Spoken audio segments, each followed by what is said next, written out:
Shalom Uvracha, mes chers amis, Shtabach Shemo La'ad, le Baal Shem Tov, était en train de faire la Seouda Shlishit. Vous savez, la Seouda qui est très très importante, qui nous sauve de la guerre de Gog ou Magog. Et il était comme ça en train de chanter, et en plein milieu de la chanson, une chanson qui est connue, il dit comme ça, Bnei Chala. Il y a en plein milieu du texte, il y a marqué Levatala bechol klipin, Levatala bechol klipin, traduction Levatala, d'annuler toutes les écorces extérieures, c'est-à-dire toutes les forces du mal, toute l'obscurité. Et en plein milieu de ce mot-là, le Baal Shem Tov, commence à rentrer dans une, comment on appelle ça, une vision prophétique, une aliyat neshama, une élévation spirituelle très très élevée. Et il voit un de ses élèves qui est pris par les forces du mal. Et que ses élèves qui étaient un tzaddik, eh bien il va se convertir au christianisme. Alors il ne sait pas quoi faire, le Baal Shem Tov il redescend, et il ne comprend pas par quel péché que cet homme-là, eh bien il va être pris. Donc qu'est-ce qu'il décide? Il décide de faire une aliyat neshama, de s'élever encore plus, et il voit que son élève, il a fait 2 péchés. On ne sait pas lesquels, ils ne sont pas dit.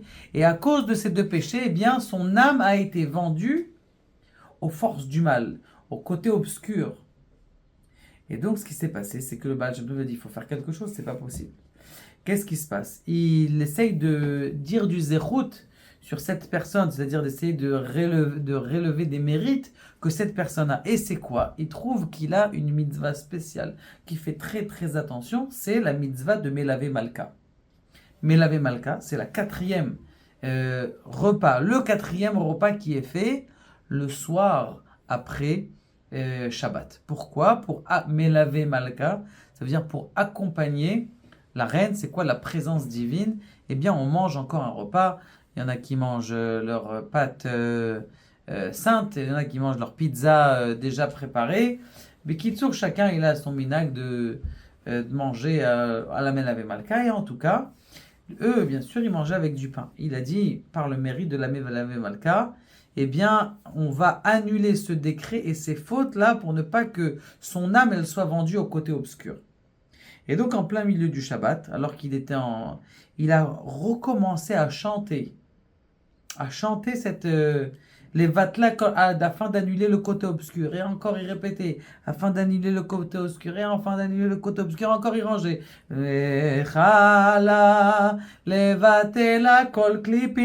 Encore une fois, il chantait, jusqu'à que le Talmud, et ils ont gardé du pain de Seouda Shlishit, pour que juste après l'Avdallah, tout de suite, il commence la Melavé Malka. Baruch Hashem, après beaucoup de concentration spirituelle, eh bien, le Baal Shem Tov a réussi à faire en sorte que son âme soit rachetée de ses fautes et qu'il n'ait pas besoin de se convertir après des années et des années. Baruch Hashem, il a été sauvé. Maintenant, il y a quelque chose d'extraordinaire. C'est-à-dire qu'il y a 2 forces. C'est marqué à Kovesh et Titzro. Ezeo Gibor. C'est qui quelqu'un qui est fort? C'est pas quelqu'un qui est Monsieur Muscle et qui sait porter 650 kilos en athlète. Et là, c'est quoi? C'est quelqu'un qui est Kovesh et Titzro. Prenez un type là qui fait de la musculation, mettez-lui une femme devant, on va voir est-ce qu'il peut tenir. Ça, c'est à Kovesh et Titzro. Ça, c'est quelqu'un qui est Gibor, un vrai fort. C'est quelqu'un qui peut se tenir devant les tentations les pires. Et donc, ce qui se passe, c'est que il dit, est-ce que vous vous rappelez de ce Rabbi Amram Chassida, Masechet Kiddushin, Daf Ayin Tet? Il est marqué là-bas qu'il y avait une fois un rave, il y avait des filles qui étaient elles étaient orphelines, il les a pris chez elles à la maison, il les a mis au 2e étage. Et il avait mis comment on appelle ça, une échelle pour pouvoir monter, que quand ils avaient besoin de les aider ou quelque chose, alors il donnait à sa femme qu'elle montait. Sa femme, elle n'était pas là. Et il a dit, tiens, je vais aller faire une avéra. Et cette échelle-là, pour la porter, il fallait 10 hommes. Il est tellement comment on appelle ça, la force de la tentation, le désir et le plaisir, ça lui est monté. C'est qu'il a réussi à lever cette échelle tout seul, alors qu'il fallait 10 hommes pour la lever. Il est monté en plein milieu de l'échelle, il se reprend. Et il dit, il y a du feu dans la maison de Rav Amram Chassida, il y a du feu dans la maison de Rav Amram Chassida. Tous les Talmidim, ils courent au feu. Ils arrivent et ils voient Rav Amram Chassida en train de courir. Où ça? Vers les filles. Rabbi Amram, Betachem, tu n'as pas honte, qu'est-ce que c'est? Qu'est-ce que c'est ça? Et donc, qu'est-ce qu'il dit? Eh bien, il dit non, c'est pas grave. Maintenant, Baruch Hashem, vous êtes arrivé. Maintenant, j'ai honte. Il dit, mais quoi, t'as pas honte Il dit, je préfère avoir honte dans ce monde-là et pas avoir honte dans le monde futur. Et c'est pour ça que je vous ai appelé pour venir m'aider. J'ai appelé au feu. Et il dit, le Baal Shem Tov, quelque chose d'extraordinaire. Il dit qu'il y a deux sortes de personnes. Il y a quelqu'un qui prend le plaisir et il l'utilise pour le détourner après dans la Avodat Hashem. Ça veut dire que dans sa prière, il va avoir de l'enthousiasme. Comme s'il était au palace avec...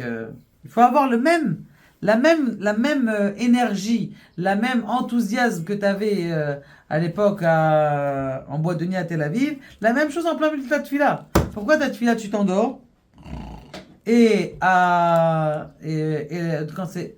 Il y a une raison. C'est parce qu'il faut réutiliser toutes ces forces-là et dire, tiens, maintenant, je vais tout transformer, je vais changer la manivelle.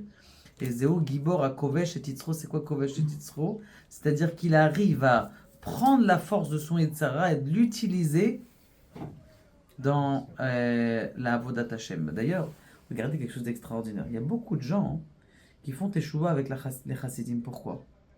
Parce que, vous savez...